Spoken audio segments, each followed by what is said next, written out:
Hello everyone. In our last lecture, we were discussing about the green for a fact table. So, what was the green? The green is the meaning of any row inside the fact table is called a green. I explained you with an example that let's say we want to store uh, the product quantity and the product price inside the fact table of each of a single transaction.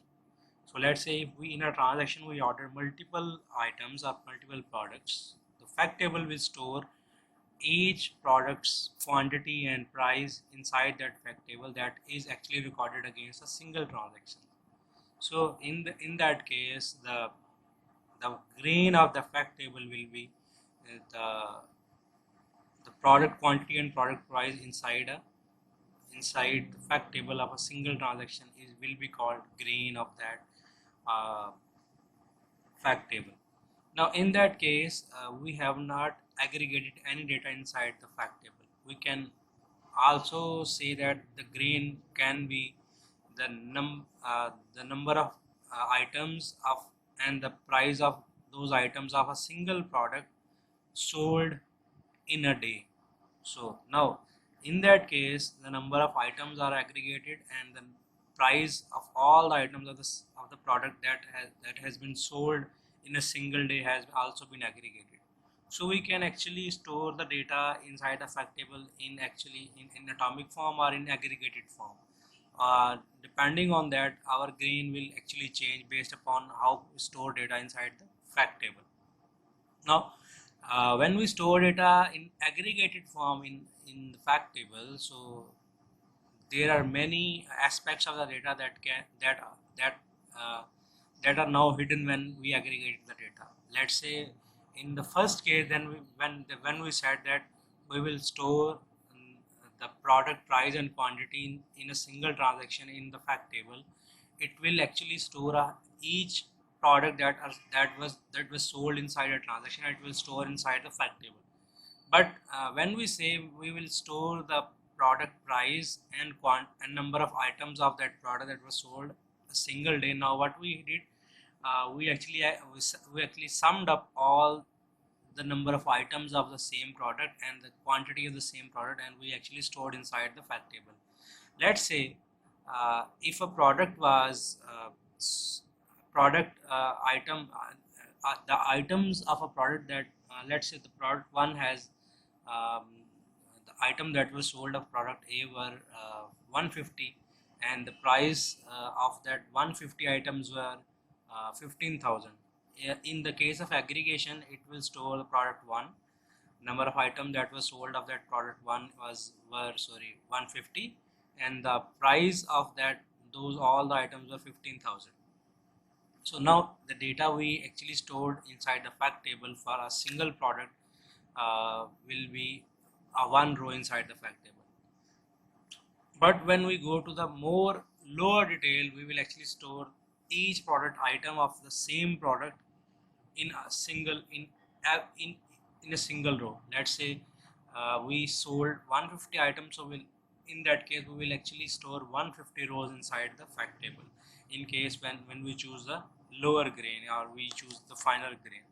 So when we choose aggregation, there are multiple advantages of choosing data aggregation. So one of them is that when we use data aggregation inside the fact table, so this technique works well with the repetitive queries. In what is mean by that? Let's say when we actually store the data on daily basis for us for a product inside the fact table, we can actually calculate weekly sales and monthly sales based upon that.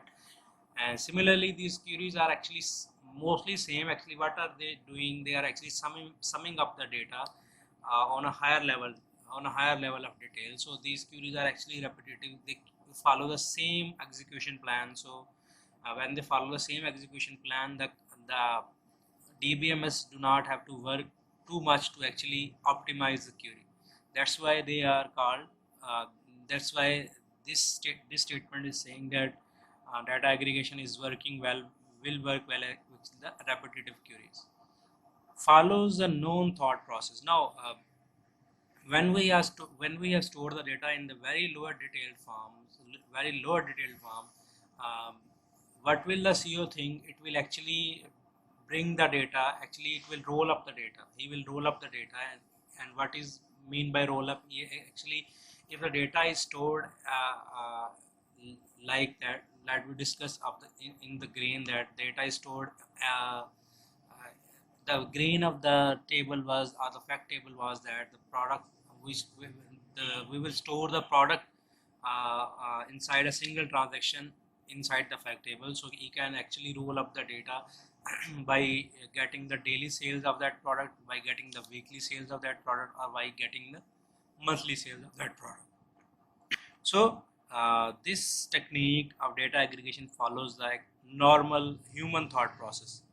The third point is saying that justifiable if used for maximum number of queries. Now, what this statement is saying, that when we actually aggregate the data, so this technique can be justified if most number of the queries are actually using this kind of data aggregation. They do not require any further data that is uh, on more lower detail than the green that we have set inside the fact table. So if maximum number of queries are using this kind of data, so it means that we have actually the decision for data aggregation was correct. The fourth point is that provides a big picture or macroscopic. Again, this point is saying that, let's say we have stored the data in aggregates on weekly basis.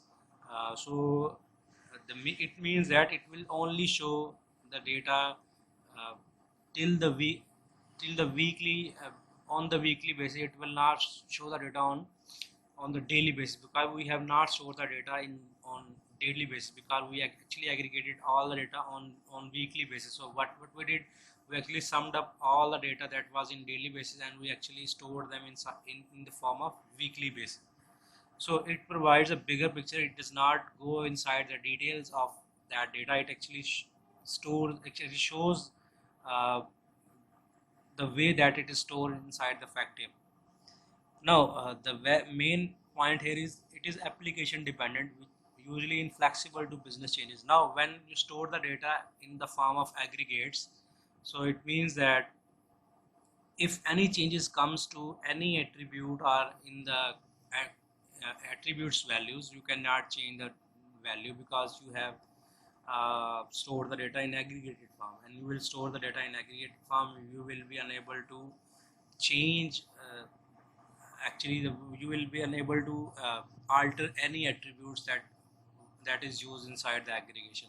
So this is the limitation of data aggregation. So when you actually limit the data uh, by actually you are limiting the data. Actually, how you are limiting the data, because we are aggregating the data, and when you aggregate the data comes in the summary form. So when data is in summary form, some of the attributes will not change if any changes is required. So this slide all it is showing the advantages or disadvantages of using data aggregation. Now on the next slide, what it will show what are the cases when data aggregation is not good. So again, very first point is that aggregation is irreversible. Yeah. So simply we can simply say that if you have stored the data um, on monthly basis, let's say you have aggregate the data on monthly basis. Let's say you have actually stored the sales of a product on monthly basis. Let's say the fact table is showing that this product has this number of items sold, and this is the price of the item of this product in the whole month. So the the single row will tell us that this product uh, has been sold this many times, and this is the price of those items of that product inside 1 month. So this one row will show the monthly aggregate of that product sales.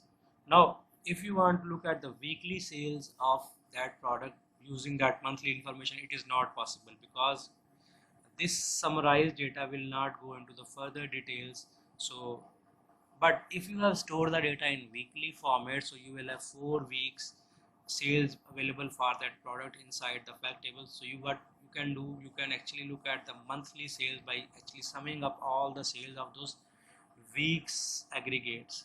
So again, aggregates are irreversible. If you have stored the higher detail, you cannot go. So you have stored the higher detail in summarized form, you cannot go into the lower detail because aggregation is reversible. Because the data is not available, so you cannot go to the lower detail from the higher detail. Aggregates limits the question that can be answered. Similarly, you can say that again by looking at the previous example, if you have stored the product information on monthly basis, you cannot go into the weekly basis, and similarly you cannot show that uh, uh, let's say you have 4 zones inside a single city. You cannot if you have stored uh, the product sales according to the zone, you and you have not stored information based on the store, and you have aggregated the products data based upon the zone. You cannot go further inside that inside zone. Inside zone there are stores. So if you have not stored the information of stores inside the fact table, you cannot go further inside the store to see that how much sales of a product each store has provided. So there are many questions that you cannot answer if you have applied aggregates on a higher level of details. The third thing is aggregates can hide crucial facts. Yeah, uh, one of the main important point is that actually when you have stored the data in aggregated form and you have not stored the data that was used to aggregate to actually calculate the aggregate, so actually you cannot look into the pattern how we came up to the aggregates using the data, because the data is not available that was used to actually calculate the aggregate. The simple example is that the average of 100 is also 100, and average of 150 and 50 is also 100. But again these 2 points are showing that here the sales are very much similar, but here the sales are very much different. But again the average of these two items and two items are same. So again aggregate of these two items, the two pair of numbers is same, but actually the pattern of these two items a pair of items is very different. Actually it actually when you have actually calculated the average and stored it, you cannot go into the details and you cannot see how was the pattern that was used to calculate the aggregate. I will show with an example. Let's say we have a table and we have calculated all the values. Let's say it is saying that on the y-axis we have zones, we have 4 zones, and on the x-axis we have weeks. So this data is not available here when you have actually calculated the aggregates.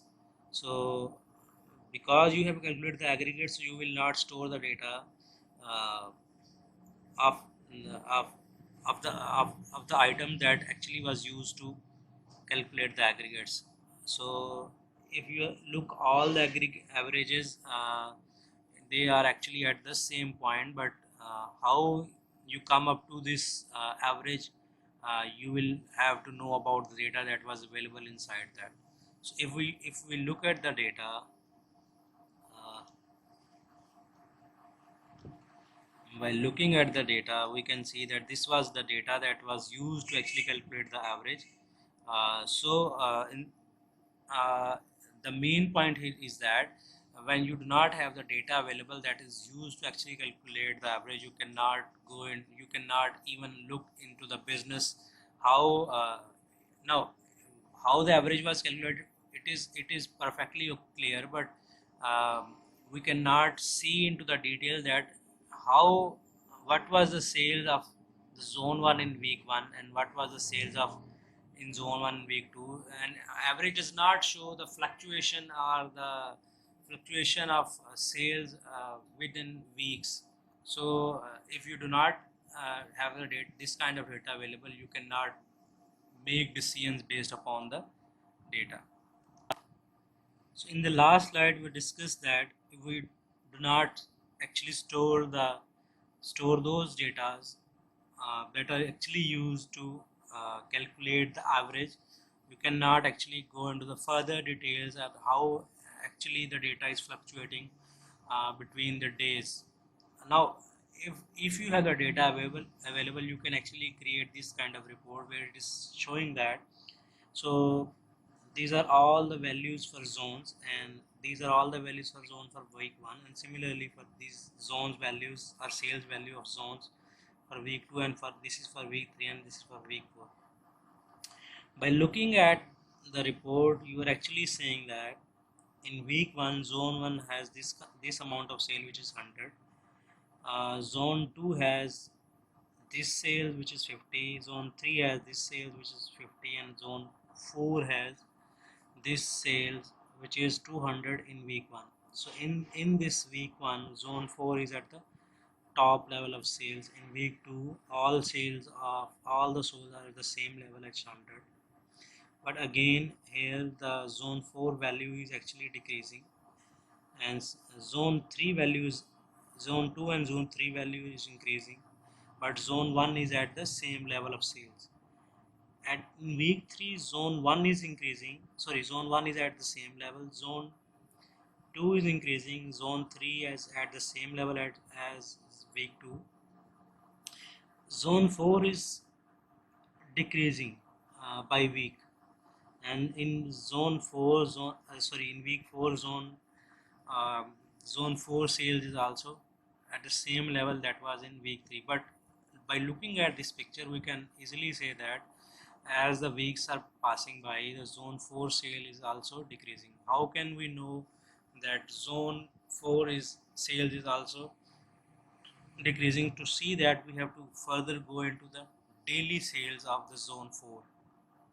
uh, so this picture is showing you the sales week on weekly basis of each zone, and in order to see that how the sales is decreasing in zone 4, and why the sales is increasing in zone actually zone 2. So we have to figure out how these sales are actually increasing and decreasing. In order to do that, we have to look inside the daily sales inside each zone, and we can also see the daily sales inside each store inside each zone. We can only see that if the data at the lower level is available in the fact table. So in order to do that, we have to first look at how we will choose the dimensions and how we'll choose the fact table, fact attributes, so that we can actually keep actually look at the uh, data, how the data is actually fluctuating, so that the sales is impacted by the data fluctuation. So the third step, when we actually convert our ERD to dimensional model, or actually when we are creating a dimensional model, we need to actually select what are the facts that we will be actually measuring inside our dimensional model. So this statement is saying that we need monthly sales volume and rupees by week, product and zone. If we look at this statement, in this statement, monthly sales volume and rupees, that are actually numeric values, those are the facts.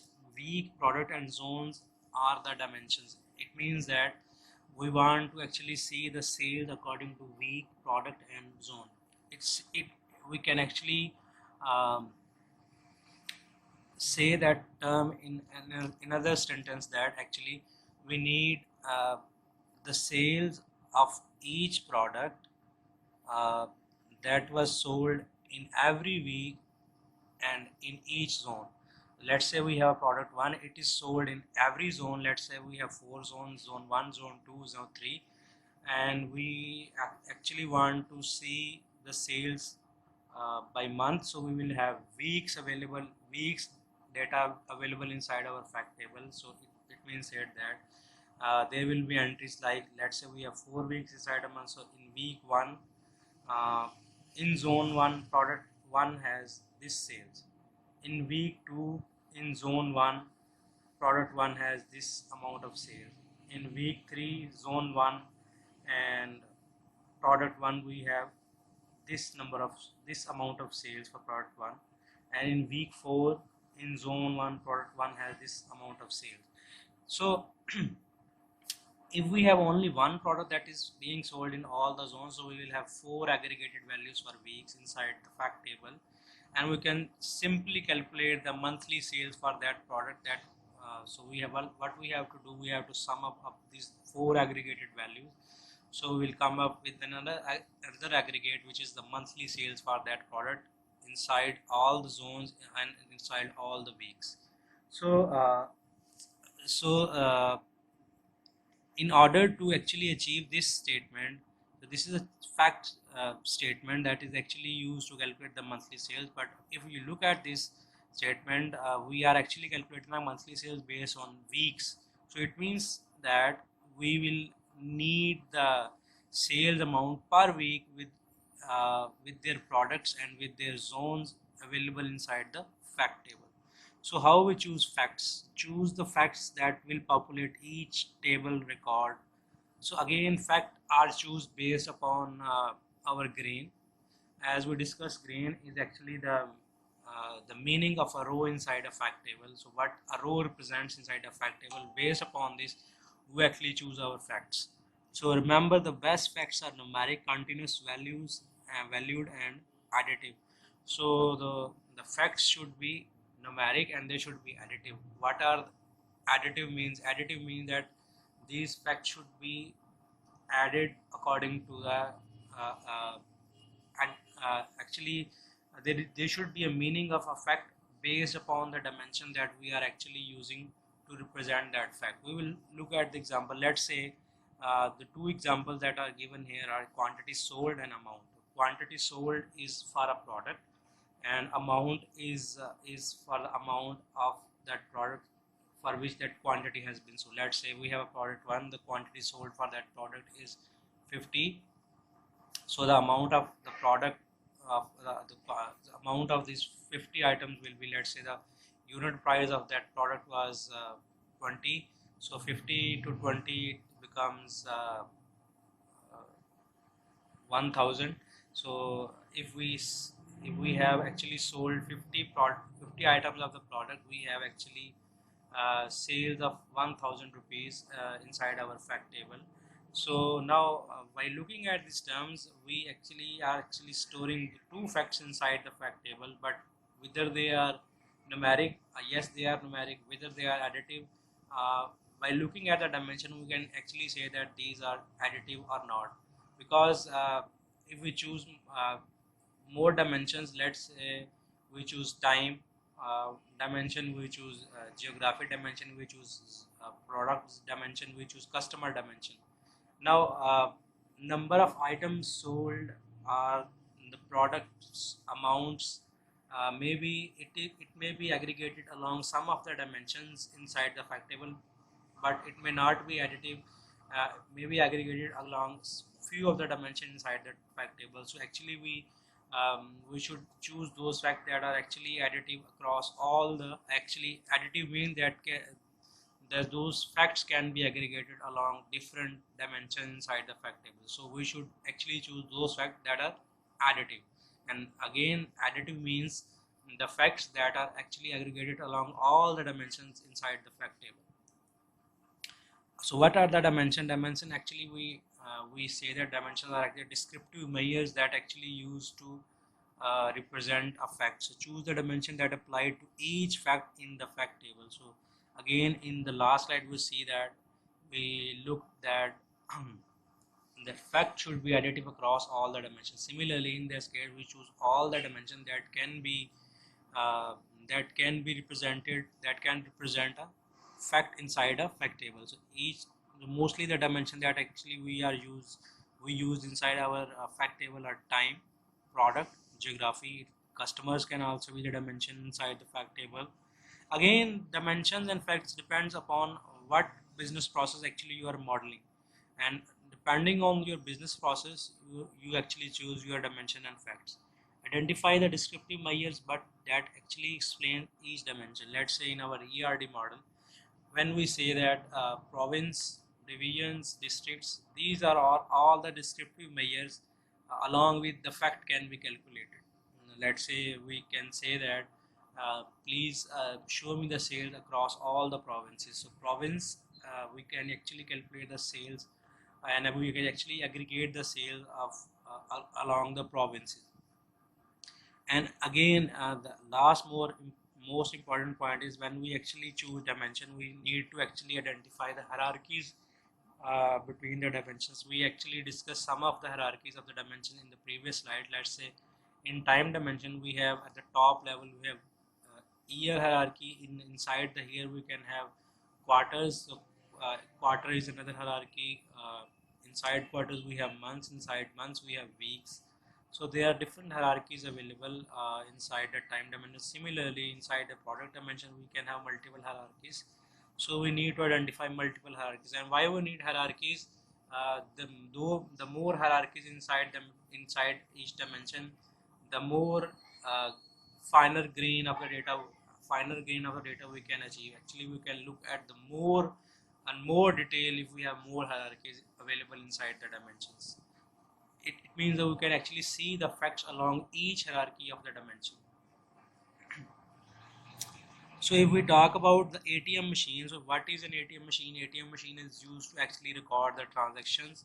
Now there can be multiple type of transactions available. By looking at this fact table, uh, it has chosen the calendar date as a dimension, time of date, the day as a dimension, uh, uh, account number is type of a dimension, ATM location is type of a dimension, and transaction type is type of a dimension, and transaction rupees is a fact.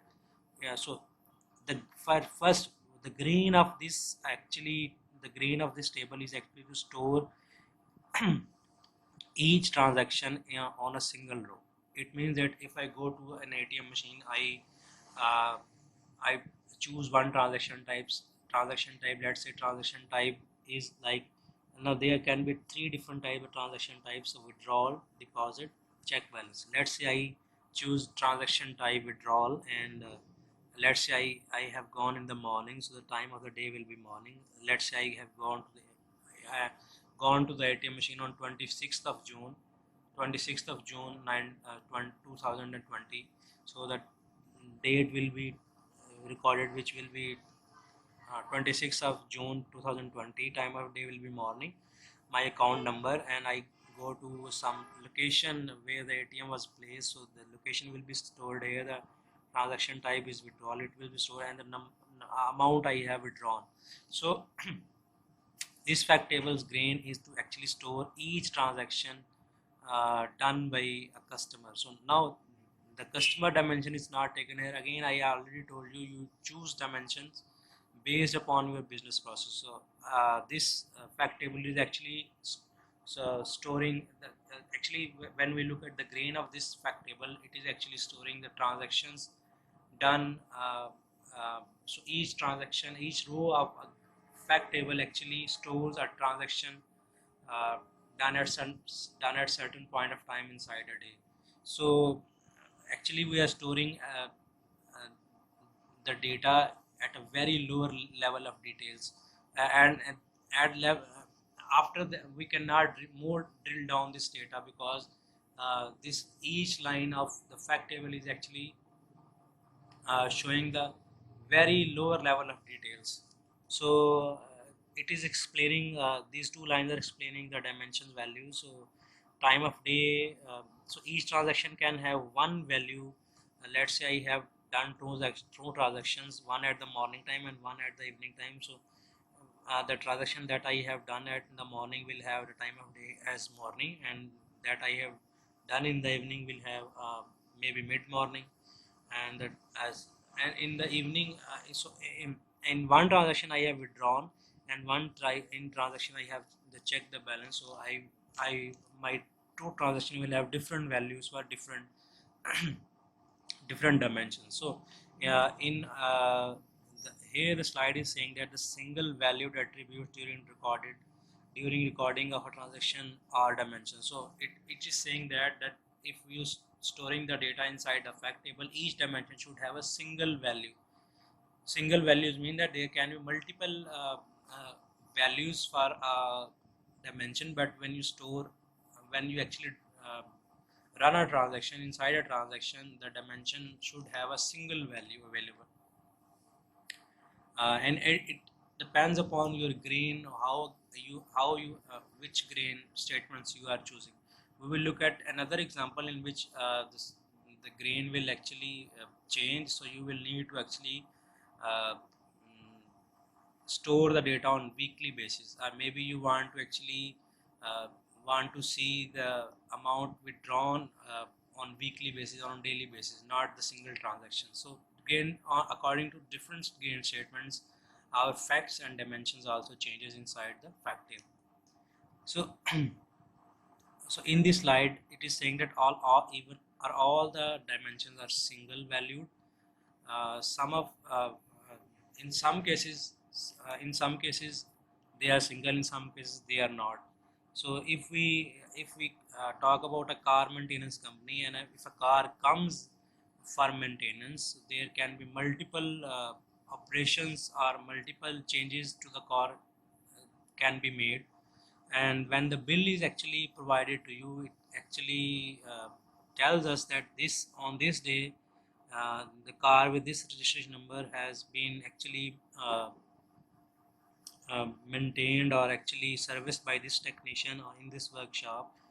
And the maintenance operation, let's say the maintenance operation can have multiple values. Let's say uh, sorry, oil change, the filter change, or different engine charges. So it is just like the order and order details. So if you have order and order details, you will actually need to again change the grain. You can actually say that uh, my each in that in by looking at this fact table, or by looking at this dimension of inside the fact table, we can actually say that grain of so the fact table is to store each line item inside the maintenance.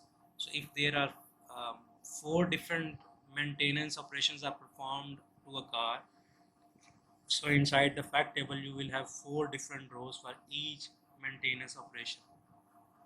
So when there are multiple values dimensions for multi-valued dimensions for a fact for a dimension, you will actually need to change your grain. So how you will manage that? You will actually change the grain of your uh, fact table. So again, several grains are possible as per your business requirement. I already told you that you can actually change your grain based upon your business requirements, and again based upon your storage requirements. For some aggregations, certain descriptive do not remain atomic. It is saying that when you store the data at the very lowest level of details, some dimensions may work. When you actually when you actually store the data in aggregated form, let's say some of the dimensions may not work with the dimensions. Let's say first you are storing the sales of a product in each transaction.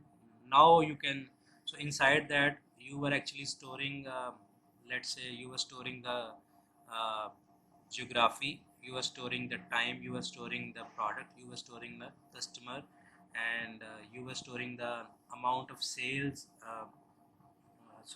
yeah, amount of sales and amount and the quantity sold.